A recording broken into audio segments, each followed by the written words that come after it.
اللہ کے رسول صلی اللہ علیہ وسلم نے فرمایا، جس شخص میں یہ تین باتیں ہوں گی وہ ایمان کا مزہ پا لے گا۔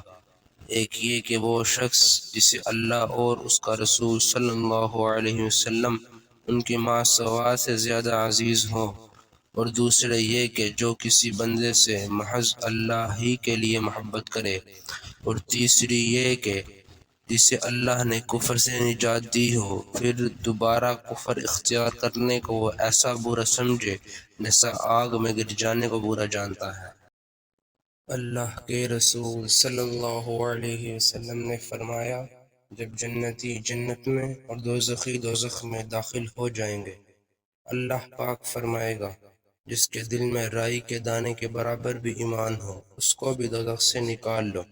تب ایسے لوگ دوزخ سے نکال لیے جائیں گے اور وہ جل کر کوئلے کی طرح سیاہ ہو چکے ہوں گے، پھر زندگی کی نہر میں یا بارش کے پانی میں ڈالے جائیں گے۔